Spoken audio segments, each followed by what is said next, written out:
Hoje, dia 26 de março de 2017, estamos estudando a primeira epístola de João. E hoje nós vamos terminar o capítulo 4. Eu gostaria de ler os dois últimos versículos.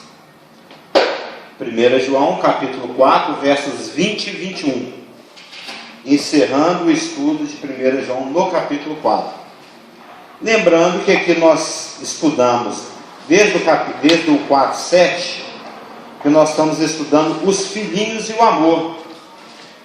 E nós vimos do 7 até o 10 a origem e a manifestação do amor, a partir do 12 até o 16 a comunhão, a permanência, e por fim o amadurecimento do amor, do verso 17 para cá. E os versos 20 e 21 é que dão encerramento a essa sessão, a esse setor, esse pedaço que nós estamos estudando, que diz o seguinte: se alguém disser amo a Deus e odiar a seu irmão, é mentiroso, pois aquele que não ama a seu irmão a quem vê, não pode amar a Deus a quem não vê. Ora, temos da parte dele esse mandamento, que aquele que ame a Deus, ame também a seu irmão. Aquele que ama a Deus, ama também a seu irmão. Entendeu, gente? Mas eu amo a Deus e tem raiva do irmão? Tem raiva das pessoas? Tem uma coisa errada aí. Aquele que ame a Deus, que ama a Deus, ame também a seu irmão. O amor é aquilo que dá validação às coisas que a gente faz, a prática da vida cristã. Aquele que ama a Deus, ame também a seu irmão. Então, se você diz que ama a Deus, então obedeça ao mandamento. Ama seu irmão. Isso não é palhaçada. Não é palhaçada você ficar perdendo seu tempo? Eu amo a Deus, amo a Deus, amo a Deus, mas é só para constar, só por religião. Se você diz que ama a Deus, então obedece o mandamento. O 4:21 diz este mandamento, que lá no 3:23 diz que é uma ordem. Ora, o seu mandamento é este, que creiamos em nome do seu Filho Jesus Cristo e nos amemos uns aos outros segundo o mandamento que nos ordenou. Então o 3:23 mostra que é uma ordem. Se eu digo que eu amo a Deus e odeio o irmão, faço fofoca com o nome do irmão, detono o irmão, odeio o irmão, quero ver o irmão se dar mal, então o meu amor cristão, a minha prática cristã, o meu cristianismo é um blá blá blá. É isso que diz lá no 3:18: não amemos de palavra nem de língua. Se você, eu amo a Deus e não ama o irmão, a palavra fala, aquele que ama a Deus, ama também o seu irmão. Se você diz que ama a Deus e na prática não ama o seu irmão, o seu amor é blá blá blá, o seu cristianismo é blá blá blá. A sua prática cristã é lero-lero, é conversa fiada. Você ama de palavra e de língua, não de fato e de verdade. Então, se existe essa ordem, o mandamento que nos ordenou, se é uma ordem, e essa ordem foi dada lá em João 13, qual que é o contexto de João 13, 14, 15, 16, 17? É de noite. Faltam poucas horas para Jesus Cristo ser morto e crucificado. A prisão dele acontece de madrugada no Getsemane. Ele fica a madrugada toda sendo levado para Herodes, para Anás, para Caifás, para Pilatos. Manda para Herodes, Herodes devolve para Pilatos. Para 9 horas da manhã do dia seguinte ele ser crucificado. E ele fica na cruz até as 3 da tarde. Na noite anterior, que foi a noite da Páscoa, quando ele tomou a última Páscoa com os apóstolos dele e a primeira ceia, eles estão reunidos num aposento alto, numa casa, numa varanda. Isso está no Evangelho. O Senhor mandou preparar um lugar. Boa noite.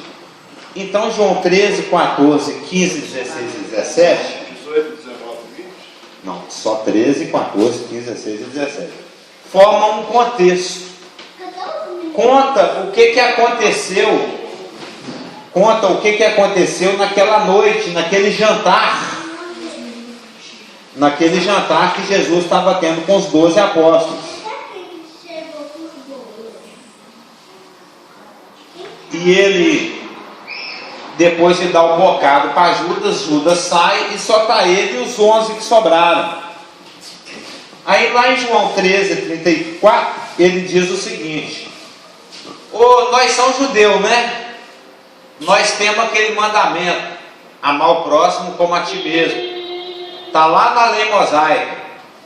Mas novo mandamento eu vos dou. Esquece o mandamento velho. Qual que é o mandamento velho? Amar o próximo como a ti mesmo. Aí Jesus, no jantar, na ceia, ele fala isso. Novo mandamento vos dou, que vos ameis uns aos outros, assim como eu vos amei, que também vos ameis uns aos outros. Nós lemos em 1 João 3,23 que é uma ordem, é o mandamento que ele nos ordenou. Nós estamos encerrando o capítulo 4, nos seus versos 20 e 21, e no último versículo dessa sessão, os filhinhos do amor que nós estamos estudando, lá tem um versículo assim, ó: aquele que ama a Deus, ame também seu irmão. Se você diz que ama a Deus e fala mal do irmão, odeia o irmão, quer que o irmão se exploda, o seu cristianismo é lero-lero. Viu, né? Você diz, aquele que ama a Deus, ama também seu irmão. Você fala, eu amo Deus. Fala, não, aquela Elaine tem ódio daquela mulher. Seu cristianismo é lero-lero. Seu cristianismo é conversa fiada. Você fala que ama a Deus e fala mal do irmão, é um mandamento. A gente discute. Ô Joel, chegar lá um tenente coronel e falou assim: ô estudante recruta, não sei, vai lá e tal coisa. Vou pensar. Acontece. Jesus está acima de professor, está acima de guarda de trânsito. O guarda de trânsito mandar, você tem uma blitz, fala, você encosta. Se não encostar, você já viu, tem perseguição, tiro, pneu furado. Você obedece o guarda de trânsito, você obedece sua mãe, você obedece seu pastor, você obedece o juiz, e não vai obedecer Deus? Novo mandamento vos dou, que vos ameis uns aos outros como eu vos amei. Qual parte de João 13, 34 você não entendeu? Qual parte? É ordem. Novo mandamento vos dou. Ele está dando um mandamento. Por que ele está dando esse mandamento? Porque é uma vacina. Todos os princípios de Deus são princípios de proteção. Eu já falei isso algumas vezes. Essa é a parte mais importante, sabe? Que às vezes a pessoa fica com o peso do ensinamento ao invés de ficar com o nosso sistema protegido. Os seus mandamentos não são penosos, a palavra fala. Os princípios, os mandamentos de Deus, eles trazem crescimento da fé? Traz. Ele treina para a obediência? Treina. Ele te ensina, te educa, te capacita, te deixa preparado, te habilita? Sim. Mas principalmente ele te cuida e te protege. Tem livros sobre isso. Não sei se alguém já viu. Deus fala lá, 8º dia você vai circuncidar o seu menino. Aí a ciência, as pessoas, os curiosos, vai lá e estuda e descobre que a prática da circuncisão, exatamente no 8º dia, não é no 7º nem no 9º. Você já leu essas coisas? No 8º dia vai trazer prevenção, vai trazer imunologia, vai trazer despotencialização de câncer para a criança o resto da vida. Tem um monte de coisa assim. Você carrega a pazinha lá, quando você fizer totô, você enterra. Por quê? Para evitar a proliferação de verminoses, de doenças. Qualquer mandamento de Deus, se você for olhar no fundo, ele é para te proteger. Ele é para te cuidar.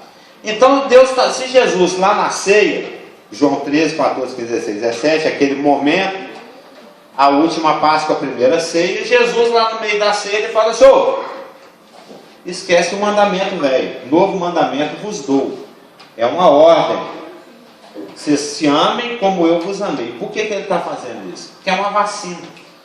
Todos os mandamentos de Deus são princípios de proteção. Essa vacina nos imuniza do mundo, sim. Apesar que o próprio Pedro negou Jesus 3 vezes, apesar de já ter recebido esse mandamento. Sim. Pedro, você me ama? Não, mas aquilo ali, ele está no jardim da infância, né? Ele nem tinha recebido o Espírito ainda, nem tinha passado por Pentecostes. Mas tinha recebido a ordem. Sim, tinha recebido a ordem. Aí essa colocação que você faz da coisa foi depois da ressurreição e ascensão de Cristo. E por incrível que pareça, o Pedro é um dos que mais falam nesse versículo, nessa ordem. Você vê que ele entendeu. Mas no princípio ele não entendeu, não. Assim como nós. Permanece, né? Oi? O amor. Sim. O amor, se você não ama, é a questão aí, não? Sim. Eu estou levantando. Sim, mas o Pedrão, apesar que ele ouviu isso, não, você está falando assim, e algumas horas depois ele negou Cristo, e depois lá na ressurreição perguntou se tu me amas, ele falou só te fileto. Você vê como é que nós somos tardios. Eu estou descobrindo isso agora. Não que eu não tenha ouvido falar, mas a minha ficha está caindo agora. Que tudo que eu fiz até esse momento, se não foi por amor, eu perdi meu tempo e vai queimar lá no Bimar. E estou acordando para fazer as coisas com amor agora. Eu vou fazer, não é porque eu vou para a sua casa ou não vou. Não é porque eu quero ou não quero, eu gosto ou não gosto, é porque Jesus mandou e eu decidi obedecer, só por isso. Mas Deus, por causa da sua misericórdia, Ele acolhe. Sim, claro. O que está sendo levado não é nenhuma dessas questões. Não, O que está sendo... Você colocou. Sim. Você colocou. Aquele que não ama a seu irmão, não ama.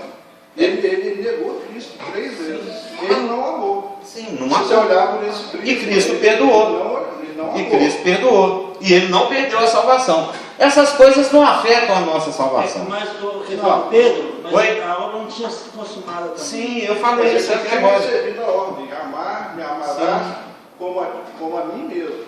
Amarás uns aos outros como eu vos amei. Sim. E ele ainda não tinha ainda. Claro. Tinha poucas horas que ele tinha ouvido isso. E não tinha se revelado o grande amor pelo qual ele amou, como ele vos amou, que era e a obediência até a morte e morte de cruz. Sim. Depois. Esse era o exemplo. Sim. Você dá a sua vida pelo irmão. Mas quando você vai, nós vamos citar aqui uns 8 versículos de 1 Pedro. Pedro é um dos que mais aprofundou nesse tema. Hoje talvez não vai dar tempo, nós vamos ver até o versículo no grego. Aquele versículo que fala de 1 Pedro 4, para amar com amor ardente. O que quer dizer isso no grego? O que está sendo levantado? Lembra que o grande contexto da epístola de 1 João é a infiltração de falsos irmãos e falsos mestres. Então ele escreve essa epístola para que a gente tenha certeza. Poxa Jesus, como é que eu vou saber quem é irmão e quem não é? Como é que eu vou saber quem é o falso, quem é o verdadeiro? Como é que eu vou saber em quem que eu posso confiar e quem eu não posso? Elaine fica se perguntando. Eu estou aqui nessa igreja, o Novo Testamento, todos os apóstolos me alertam a respeito de falsos irmãos, de falsos mestres. Eu preciso ter certeza, eu quero ter certeza que a Elaine é crente. Eu quero ter certeza que aqueles com os quais eu convivo são crentes. Qual que é o diferencial? O que vai me dar certeza? Isso é uma pergunta retórica. O que vai me dar certeza de que ele é irmão? Pelo fruto eu conheço. Pelo que eu observo, o Marcelo ele não vive para ele mesmo. O Marcelo ele pensa que os problemas dos outros são dele. Ele tem uma empatia exagerada. Tudo quanto é problema dos outros é dele. Ele vive correndo atrás do outro, querendo saber se o outro está bem, querendo saber se o outro está precisando de alguma coisa, cuidando do outro emocionalmente, cuidando do outro espiritualmente, sempre patrulhando a igreja, sempre procurando se tem alguém carente, alguém chorando, alguém se alegrando, para se alegrar junto. É assim que você conhece o verdadeiro cristão. Ele fica amando o tempo inteiro. Ele fica o tempo inteiro preocupado com a outra pessoa. Ele fica... O diabo vai falsificar amor? O Ele não tem interesse nenhum nisso, né? Ele é diametralmente. Quando que Satanás vai infiltrar alguém aqui para ficar enfiando a mão no bolso para todo mundo que precisar, ir na casa da pessoa, orar com a pessoa, chorar com a pessoa, jejuar com a pessoa, ler a palavra com a pessoa, ir visitar a pessoa onde ela estiver, correr atrás. Eu estou sabendo aí que essa semana você está meio sem tempo e você está com um monte de coisa para resolver. Me dá essa lista de problemas aí que eu vou passar a semana inteira resolvendo isso para você. Quando que Satanás vai criar um agente desse? Nunca. O amor não é do interesse, sabe? O mundo não tem nada a ver com amor. O mundo ele tem várias outras coisas parecidas, mas ele não tem o ágape. O ágape é inimitável. Ele é de produção própria de Deus. Se você conseguir falsificar Deus, você falsificou Deus. Você falsificar o amor, você falsificou Deus, você criou outro Deus. Tira aquele do trono que arranjaram um substituto. Então, o grande contexto da carta da Epístola de 1 João é o convívio horizontal, é a comunhão, com quem eu posso ter comunhão, com quem eu não posso ter comunhão. E fechando aqui o nosso capítulo 4, ele está fechando com esse mandamento. Aquele que ama a Deus, ame também a seu irmão. É uma ordem, então não é algo que se questione. E o Jesus, na ceia, ele falou, novo mandamento eu te dou. Por que ele nos dá esse mandamento? Todo mandamento de Deus é um princípio de proteção. Nós estamos cansados de saber que o nosso ambiente é hostil, o mundo. Né? Eu fiquei espantado hoje com João 15, 7. Eu até rodeei aqui, ó. O mundo vos odeia. Pronto, acabou. João 15, 19. Lá no finalzinho. O mundo vos odeia. Se você ama o mundo, você é um bobão. Você está amando quem te odeia. Ele quer te matar, te roubar e te destruir. Então, o nosso environment, o nosso ambiente, não está escrito aí, o mundo vos odeia. Não se engane. Por mais que ele te paparique, te bajule, ele está te engolando. Ele quer te matar. Então, o nosso ambiente é hostil. Satanás nos persegue, busca te enredar, levar para o erro, te confundir, te tornar inútil, ficar trabalhando no lugar errado, na hora errada. Ele usa pessoa, ele usa circunstância, ele cria ódio contra nós, o mundo nos odeia. Mas, ao agaparmos-nos, ao amarmos-nos, né, que é um amor, é uma coisa, é um fruto do Espírito. Eu estou até orando já a respeito. Você sabe que nós estamos encerrando o capítulo 4 hoje, semana que vem nós estamos dentro do 5, o 5 só tem 21 versículos, em breve precisaremos de outro tempo para expandir melhor. Eu tenho um para sugerir, as obras da carne e o fruto do Espírito. É o fruto do Espírito, muito interessante. É uma proposta. As obras da carne e o fruto do Espírito. O ágape é exclusivo, é produzido só pelo Espírito. Então, ao amarmos-nos, nós nos unimos e nos tornamos protegidos desse ódio que está por aí. Quando você vai em 1 Pedro, olha o Pedrão aí, 1 Pedro 3,13, ele diz o seguinte: ora, quem é que há que vos há de maltratar, se fordes zelosos do que é bom? A igreja se amando intensamente, até doer. Eu fui no grego, é amar até doer o coração. Até doer, literalmente. Pedro, dentro desse contexto aqui, ele fala que se você está fazendo aquilo que é elogiável, até mesmo o mundo e os incrédulos, eles vão te respeitar. Quem é que vos há de maltratar, se fordes zelosos do bem? Você está na prática do ágape. A grande característica que o mundo percebe e ouve de você é que é uma pessoa totalmente dedicada ao outro. Você é um Madre Teresa do Calcutéio. Entendeu? Você é um... Foi muito piedosa, né? Exatamente. Ela vivia para o outro. Eu estou chegando a essa conclusão. Verdadeiro irmão você não encontra nem debaixo do título batista, católico, espírito. O verdadeiro cristão você percebe se ele está ativo. ele ama do jeito que Jesus amou, ele é caracterizado como cristão. Ele usa a Bíblia, ele vai na igreja, ele dá dízimo, ele não se corrompe moralmente, ele usa a terra. Isso não é característica de crente. Característica de crente é aquele que ama. Ele se lasca, mas ele te ama. É isso que é o significado. Se nós estivéssemos obedecendo essa ordem de amar desde o comecinho, lá na Santa Ceia, lá, quando Jesus, lá em João 13:34, falou: novo mandamento vos dou. Se a gente estivesse obedecendo esse mandamento desde aquele dia, desde que Jesus deu essa ordem, essa vacina, esse princípio de proteção, não existiria, não haveria discussões, briga por disputa da razão, eu estou certo, você está certo, o grego diz isso, não haveria divisão, não haveria fragmentação da igreja, não haveria seitas, não haveria denominações, não haveria guerras, ódios, perseguições. Bastante que eu estou achando que eu estou inventando, isso aí na história. O Calvino mandou matar muito católico, os católicos mandou matar muitos crentes, tem os huguenotes lá, tem um monte, é só olhar a história. Cristãos já se mataram aos montes, em nome de Cristo. Às vezes eu penso até isso não é água. Às vezes até eu penso que nessa questão do amor, quando Jesus fala que novo mandamento vos dou, que amai como a mim mesmo, sim, seria no futuro. Não é como a mim mesmo, como eu vos amei. No futuro, como que, por exemplo, no milênio. Não uma coisa assim para aquele, porque a palavra tem essas coisas também.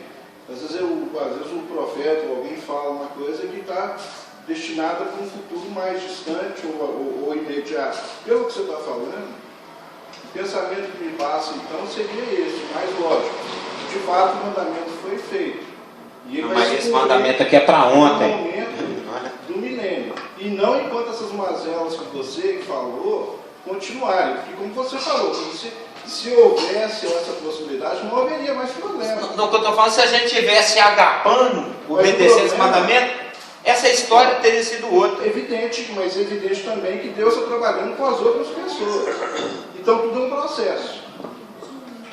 Ele tem um script ainda para ser cumprido. Então, isso é ele contorna isso tudo. Ele contorna. Inclusive a nossa mornidão. Mas não, a gente não poderia pensar assim? Com relação ao milênio, é uma coisa bem escatológica. Nesse contexto aí não está. Pois é, não tem nada a ver. O assunto aqui é hoje, aqui e agora. É o irmão ali doente e sem dinheiro para comer. Porque no milênio não vai ter essa aflição aí. Do outro conforme. Porque Satanás, seus demônios, tá tudo. É outro contexto. Como diz o Clésio, são outros milênios, né? Todo mundo conhece aquela expressão, são outros 500? Esses são outros milênios. Vai dar vida para o seu irmão no milênio, isso que eu quero dizer. Porque não vai ter essa aflição, né? Que vai. Não sei, é o que eu penso. Mas se a gente tivesse obedecido esse mandamento desde o dia que Jesus deu ele, isso nada teria acontecido. Morte, disputa por poder, ganância, preconceito. Mas Deus não depende do homem. O homem que depende de Deus. Sim. Então Deus tem os seus escritos, tem muita coisa para ser cumprida que você sabe que ainda tem aí. Mas eu já falei aqui muitas vezes, não é questão de perfeição de eu ficar o tempo inteiro obedecendo. É questão de foco. É foco. É questão de quê? Eu tomo a decisão e a atitude de querer amar. Nem sempre eu vou estar. Eu quero obedecer, Senhor. Eis-me aqui. Pô, tu peça água, mas é uma questão de foco. O ágape é uma coisa volitiva. É só estudar a palavra no grego. Não tem a ver com o quanto eu gosto ou não gosto, o tanto que você precisa ou não precisa, merece ou não merece. É porque eu quero. Eu não posso falar o que eu quero. Pode falar. Depois a gente está num momento que eu não posso falar. Depois eu não posso falar na hora que o geral fala. Não posso falar o que eu vou dar. Pode falar. Ela fica te cutucando por quê? Mas aí você acaba de colocar. Você me atrapalhou no raciocínio. Posso continuar aí? Mas o ágape é uma questão de vontade. Eu quero amar o Geraldo. Ele merece? É porque. Você falou que ele tem que amar. É diferente. É ordem. Então se ame. Essa outra vai por terra. Porque é ordem. Então você não tem opção. Você tem que amar. Sim. E aí nós somos escravos. Ele é curios, ele é senhor. Você tem que estar disposto. Tem que o quê? Você falou, acabou de falar que você tem que estar disposto. Então, Sim. se tem que cumprir, não é que não tem que você tem que. Eu não vejo, não estou vendo. Eu que não entendi. Porque é um mandamento. Porque é um mandamento. É questão de obediência também. Ó, eu sou sargento, você é soldado. Fala, Geraldo, vai lá fora agora. Você vai ou não vai? Não, esse é o desejo. Você escolhe. É o desejo do seu íntimo de querer obedecer. Sim. Eu acho isso muito simples, muito porque claro. é um mandamento. Simples, óbvio, claro e evidente. Jesus falou, ama o outro. Você fala, Senhor, eu decidi amar o outro que você mandou. Pronto, acabou. Qual é a dificuldade? Não vou amar, eu vou continuar assistindo programa na internet, comer pipoca, estou nem aí para o outro. Nem na igreja eu vou mais. Pronto. Você decide se você quer obedecer esse mandamento ou se você não quer. Mas é uma ordem. Soldado geral, vai lá fora e busca a vassoura. Não vou, vai ter uma consequência. É uma ordem, mas ele espera que você obedeça volitivamente, voluntariamente, o que você quer. Não obedeceu. A gente fala que a gente vai ter um ajuste de conta. Vamos ver o que vai rolar lá em cima, né? Fazer um comentário. É porque às vezes pode estar dando a impressão de que a gente precisa produzir ou fazer alguma coisa assim. Não é isso que ele Não, eu acho que eu não falo isso, não. Ele tá, não, né? Eu penso que você. Não, eu também não falo isso, não. Ele tá, Eu penso que você tá está falando dessa isso. linha. Na verdade, não vou nessa linha. é que tá querendo dizer assim, ó. O que eu estou falando é que existe uma ordem e nós não obedecemos. Não, aí deixa eu concluir que eu estava querendo dizer isso. É porque talvez para ele estar dando essa impressão de que sim, que nós vamos ter que produzir esse amor. E Não te falo isso várias vezes. Não, a gente não vai produzir esse amor, que é impossível, é só Deus que o que ele está produz. falando assim, você vai demonstrar o desejo e falar, não, eu quero obedecer a palavra de Deus. Aí vai ter momentos que você vai conseguir tranquilamente amar o seu próximo, com uma dificuldade, você vai até parar seu carro e ajudar alguém, você vai estar movido pelo Espírito, vai ter momento que você, porque nós não somos 24 horas, né, assim, antenados, porque nós somos muito pecadores. Mas se é um mandamento, você não tem escolha. Eu sei, mas Deus sabe da sua fraqueza.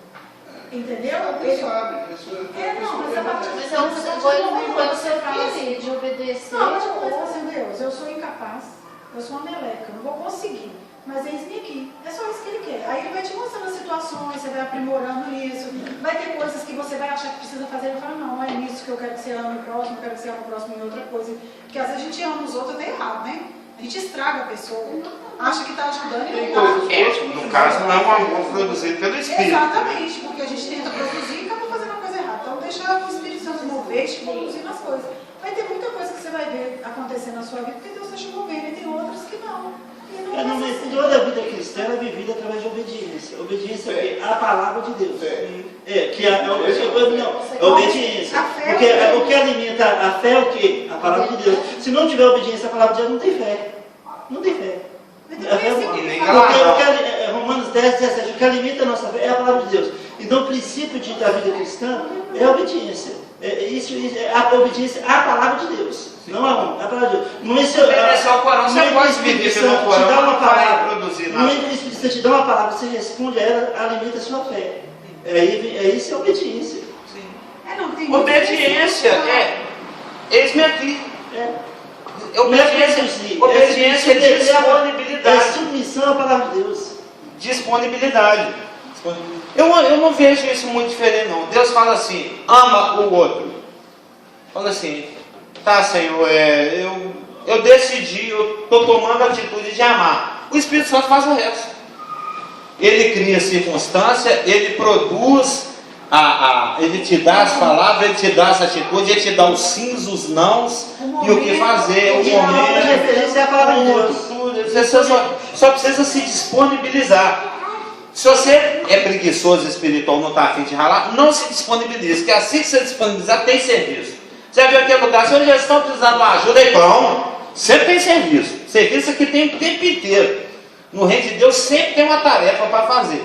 Se você não está afim de viver a vontade de Deus, não se ofereça, porque se você se oferecer, o Espírito Santo vai te direcionar. Eu já passei por isso muitas vezes. Fala assim, às vezes acontecia, num horário de almoço, por exemplo, tinha uns trabalhos que eu estava. Fala assim, eu estou com 50 minutos aqui disponível. Usa ele do jeito que o senhor quiser. Daqui a pouco sentava um cara lá na praça onde eu estava. e ele já trazia uma pessoa que estava sendo trabalhada por Deus nas circunstâncias da sua vida, emocional, financeira, qualquer coisa.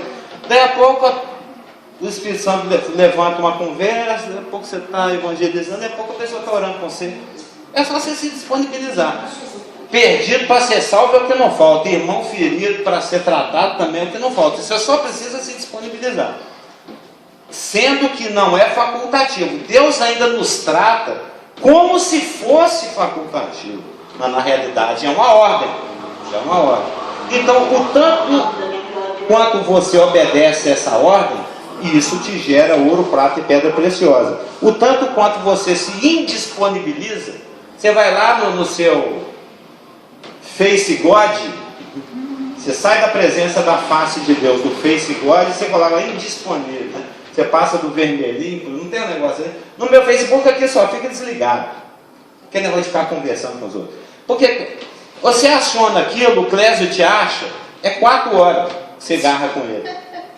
Então você tem que ficar escondido, oculto. Você mostrou a carinha, o Clésio, papai, você tem mais coisa para fazer, meio-dia e meio, meio 1h30, 2h30, 3h, ele não desgarra não. E fica ali segurando 4 horas no computador. Então, se você se indisponibiliza para Deus, Ele não te usa. Ele tinha um plano preparado de antemão para você. Eu falei que semana passada a oportunidade de se passar, passou, né? Eu falei isso aqui. E eu vou fazer porque eu preciso fazer, porque eu sou obrigado a fazer, porque se eu não fizer eu apanho. Você pode até fazer com esse espírito também, mas a palavra fala que só uma dispensação te é confiada. Para você fazer a coisa para valer, prêmio mesmo tem que ser feito com amor. Seu mínimo interesse. Tem dezenas de versículos aqui para a gente ver isso. Ou seja, se a gente estivesse seguindo esse mandamento, obedecendo, se a igreja estivesse vivendo esse mandamento desde o começo, a história teria sido outra. Não teria essa. Outro dia, acho que foi a Raquel que estava me falando de uma pregação de alguém, e que a pessoa, em vez de estender uma mão de amor, estava criticando o estilo de vida daquelas pessoas. Ela não vai, esse cara não vai ganhar ninguém. Eles não vão te dar ouvido. Pregação preconceituosa, homofóbica, misógina, xenófoba, são pregações que não colam. É pregar, falar mal de mulher, falar mal de homossexual, falar mal de outra raça, xenófobo, entendeu? Deus, ele ama todos, mas os argentinos ele odeia, vai tudo para o inferno. Isso aqui no Brasil não acontece, mas em outros países isso acontece. Existe, você sabe, já fala de xenofobia. Isso está bombando lá na Europa. Só porque o cara é turco, o alemão vai lá e mata mesmo. Isso aí é coisa mais de outros países. Mas existem pregações homofóbicas, misóginas, em vez de estender uma mão, uma mensagem de amor, dada por alguém que impressionantemente só sabe cuidar um do outro. E se cuida, se protege, se dá uns pelos outros, não busca o seu próprio interesse, mas o de outro. É o que falei em 1 Coríntios 13:5. Não é? O amor, tudo sofre, tudo crê, tudo espera, tudo suporta. Não busca os seus próprios interesses. Talvez, para quem ama, o meu nome nem está na minha própria agenda.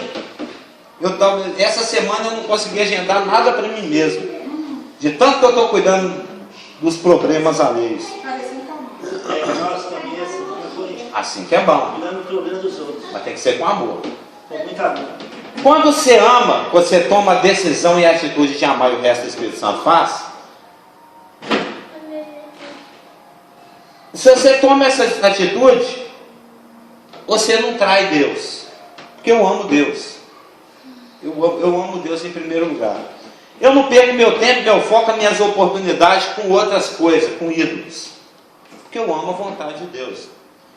Eu facilmente me relaciono com meus pais. Porque eu amo os meus pais. Eu jamais machucaria ou mataria alguém. Porque eu amo o outro, eu vou matar ele porque eu amo. Eu quero o bem dele, o supremo bem dele o tempo inteiro. Eu vou matá-lo, tá louco? Eu jamais vou entrar em labirintos de infidelidade e adultério. Eu amo a minha esposa. Efésios fala que eu amo a minha esposa. Eu não furto, não prejudico, não cobiço nada de ninguém. Por quê? Porque eu amo o outro. Isso que eu estou falando é Romanos 13. O cumprimento da lei é o amor. Eu fui lá em Êxodo 20, lá está lá. Não terás outros deuses diante de mim. Honra teu pai e tua mãe. Não matarás, não roubarás, não cobiçarás. Nenhum desses, nem precisa de mandamento. Precisa. Eu estou aqui o tempo inteiro, cheio de empatia, só pensando no seu problema, só querendo te ajudar, só querendo, pensando que você sou eu me colocando sempre o tempo todo no seu lugar, sempre querendo te abençoar e ser útil na sua vida. Quando que alguém com essa atitude vai pensar em pegar a mulher do cara, em roubar o cara, em levantar um falso testemunho contra o cara, em matar o cara? Nunca. O que neutraliza essas coisas, Deus sabe das coisas. A chave da existência humana é se disponibilizar para a margem. A gente tem que acordar para isso. O cumprimento da lei é o amor. Quando você tem essa postura, nem precisa de mandamento. Jamais eu mataria, jamais eu cobiçaria, jamais eu adulteraria. Eu quero é o contrário. Eu quero tudo sofrer por você. Eu quero tudo fazer por você. Ainda que você me bata, me espanque. Como é que eu diz o versículo aqui? Ó? Acima de tudo, isso está lá em 1 Pedro 4, 8.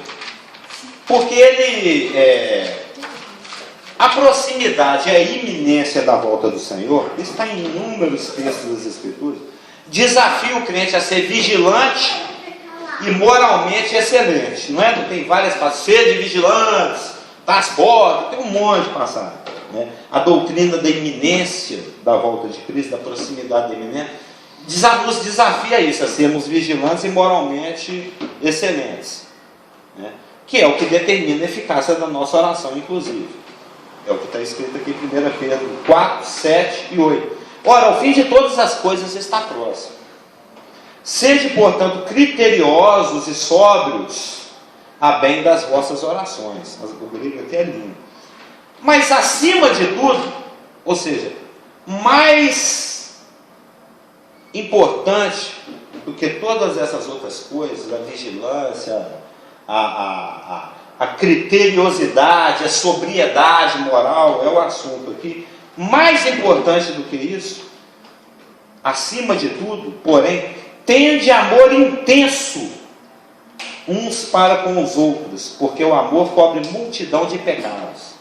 Ou seja, é um amor duradouro, um amor perseverante e persistente. Não importa o tanto quanto você me ofende, o tanto quanto você me critica, o tanto quanto você me odeia, o tanto quanto você peca contra mim. Eu decidi te amar. Eu decidi fazer tudo por você. Eu decidi ser o seu tapete, o seu chão, o seu teto. Viver em função de você, para o outro. É o bom samaritano. Hã? É o bom samaritano. Bom samaritano, exatamente. Apesar dos conflitos. Exatamente. Porque o contexto ele traz essa conotação. Tende amor intenso uns para com os outros, porque o amor cobre multidão de pecados. Calúptico aqui. Esconde mesmo. Eu descobri que o irmão está fazendo alguma coisa que não chega a trazer problema para a igreja. Está minando a mim mesmo. Ele está me detonando. Está falando mal de mim para todo mundo. Eu vou lá e amo esse irmão. Eu não critico esse irmão, não me defendo. Porque o contexto aqui é um contexto de relação interpessoal. Eu tenho um amor intenso porque o amor cobre multidão de pecados. Não importa o quanto você fale contra mim, ainda assim eu decidi ter um amor ectênis por você. Um amor intenso, é um amor ectênis. Vem de ek, fora, e teino, né? Ectênis, o ectênis, esticar para fora, seria literalmente. Teino significa esticar, gerar uma tensão. É a imagem, no grego aqui, especificamente lá na etimologia, é a imagem de alguém sendo esticado. O adjetivo retrata uma tensão intensa, uma atividade incessante que envolve um enorme grau de concentração, de foco, de intensidade e de perseverança. Descreve um cavalo cujas patas estão totalmente estendidas devido a um intenso galope. Já viu o cavalo galopando a toda velocidade mesmo? as patas vai lá atrás, estica ao máximo muscularmente falando. É o cavalo dando gás, todo vapor, a todo galope. Para os meninos aqui das músicas, né? A palavra que também descreve a corda quando ela está totalmente esticada, der mais uma tossidinha, ela tonha, ela arrebenta.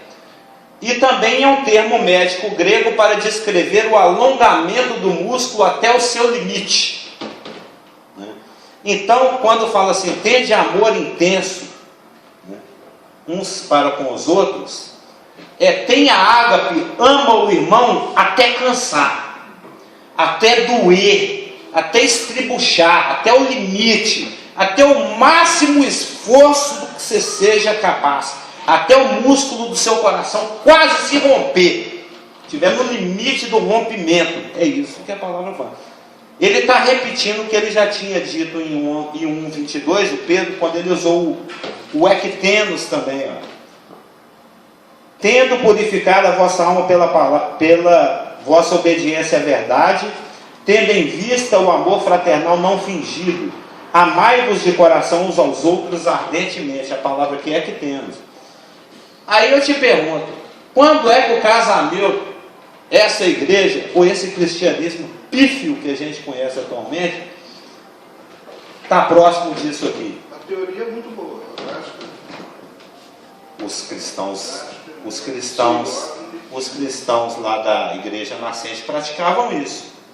Porque aqui eu não vou trazer isso, porque isso aqui já é mais num outro contexto. São estudos que eu faço em paralelo, né? Só para completar, que eu aprofundo esse assunto particularmente, porque eu gosto mesmo. Mas quando você vai nas cartas, você vê eles praticando isso. Você vai lá nas epístolas pastorais, você vai nos comentários que Paulo faz no final das suas epístolas, no final das suas cartas, ele fala do que o Epafrodito fez por ele, o quanto que o Timóteo se deu, o quanto que os pessoal de Filipos estavam se esforçando pelo bem da igreja, não sei de onde. Isso tudo usando palavras do grego. E tudo isso usando como é que fala? Quando você mexe com o verbo, usando flexões do verbo agorazo mesmo, do verbo ágape, quer dizer, do verbo amar. E eles praticavam isso. Porque eles deixavam Deus trabalhar. E aqui a gente faz o trabalho para Deus. Por isso que não dá certo. Aqui, deu certo lá porque eles agiram como criança. Como Jesus colocou, aquele que se portar como uma criança, esse é. E eles se comportavam assim. Então a gente tem que. Hoje, na nossa geração, então o ideal é a gente criar, em vez de ser. Como é que chama mesmo? É igreja, comunidade? Como é que é? Expressão da graça. Mas chama igreja, expressão da graça? Berçário, expressão da graça. Fica de bom tamanho. Os pais da igreja, o livro dos pais da igreja. A patrística. Tem muitas histórias de como desse amor incondicional, a pessoa ia até a morte entrar por causa do irmão. Tem uma história perpétua, nos livros dos pais da igreja relata como ela foi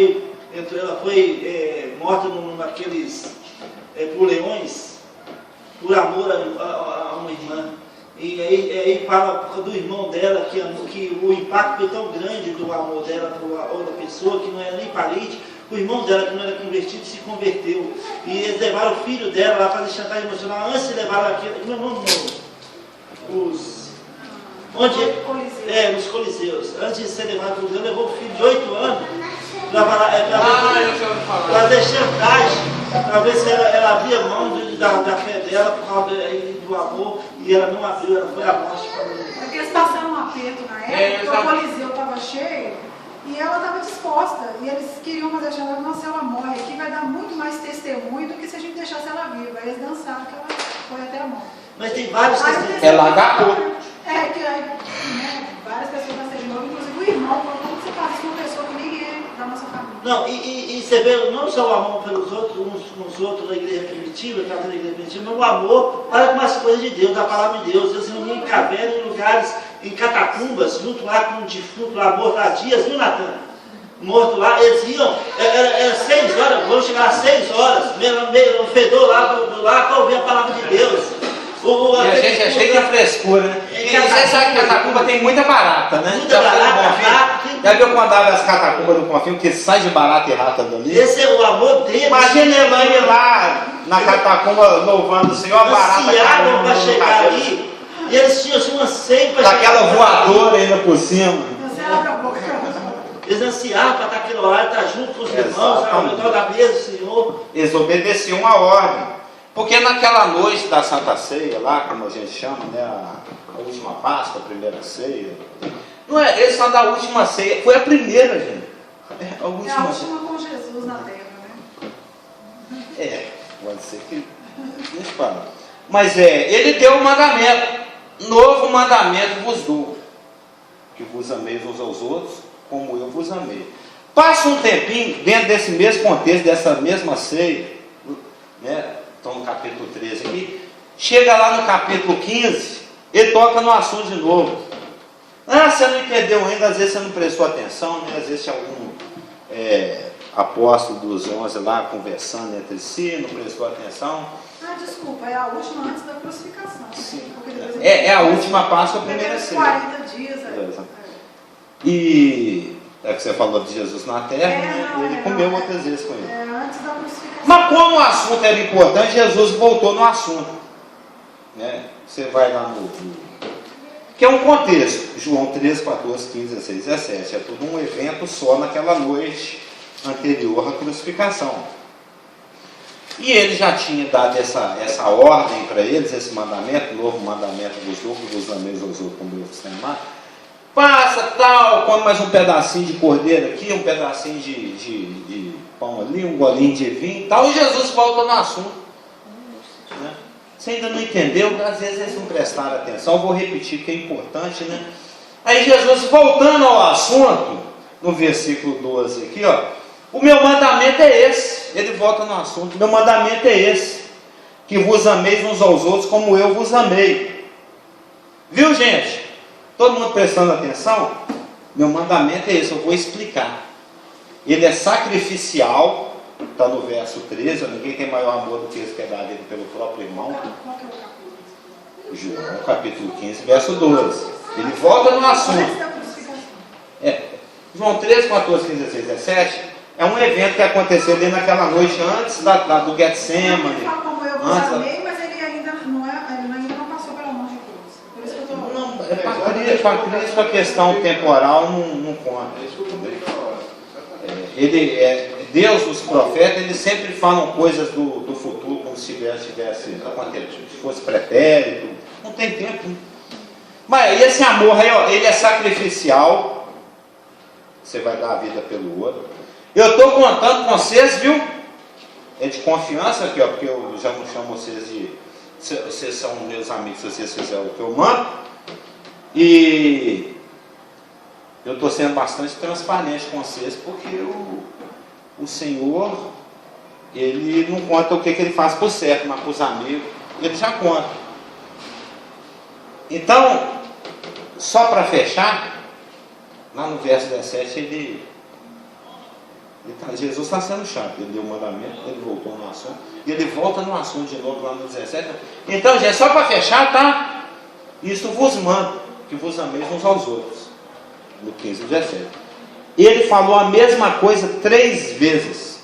3 vezes. Dentro de um mesmo evento, dentro de um mesmo assunto. Isso demonstra a importância da coisa. E Paulo vai tocar nesse assunto nas suas cartas.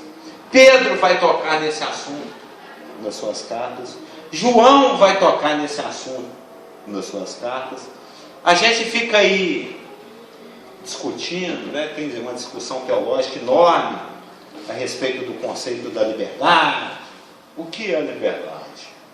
Liberdade. O pessoal fica filosofando, definindo liberdade, defendendo conceitos de liberdade. Então vamos ao conceito bíblico de liberdade. Qual que é o conceito bíblico de liberdade?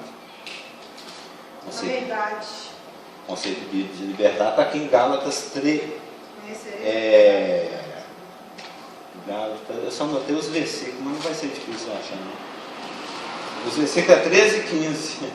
Aqui, ó, está em 13 a 15. Gálatas 5. Porque vós, irmãos, foste chamados à liberdade. Porém, não useis da liberdade para dar ocasião à carne. Sede antes servos uns dos outros pelo amor. O pessoal, quem discute essa questão de liberalidade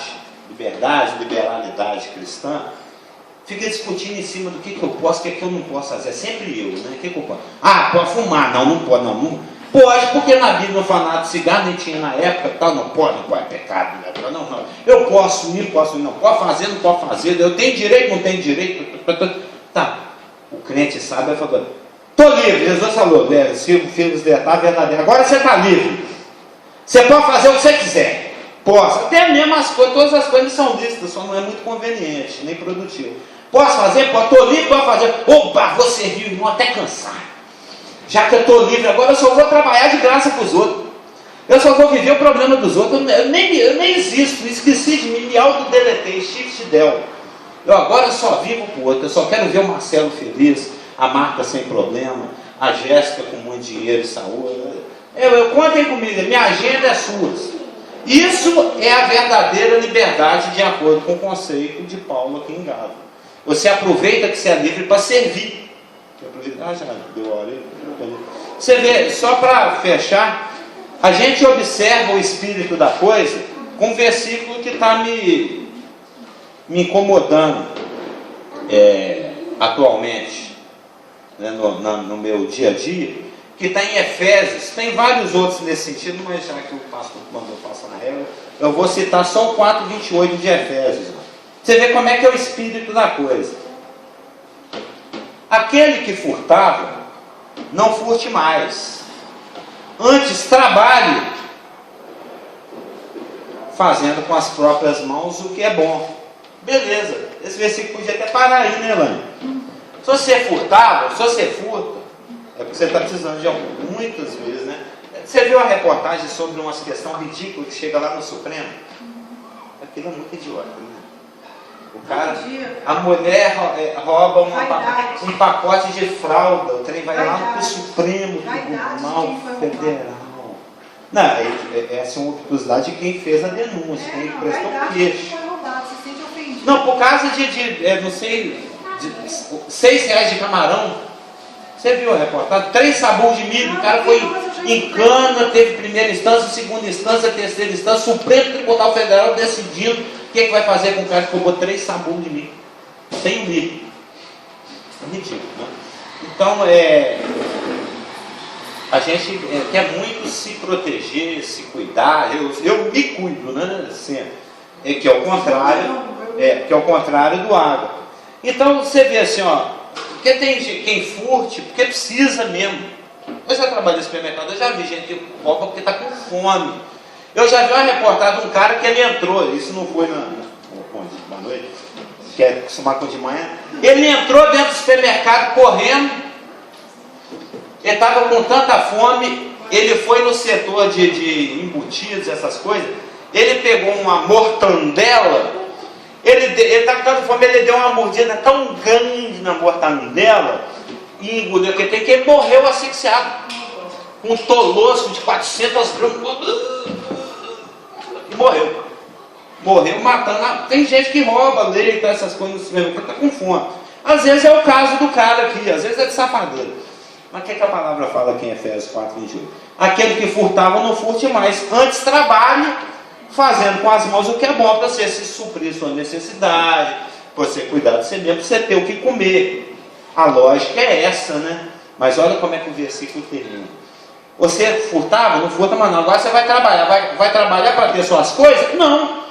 Para que tenha com que acudir o necessitado. Não é uma coisa de outro mundo. O objetivo do meu trabalho é atender a necessidade do outro. Né? É igual esse smartphone nem aí. Poxa, mas você vai... Entendeu? Isso acontece. Mas a pregação aqui é o contrário. Então, assim, está feita de moestação. Disponibilize-se, porque Deus tem serviço.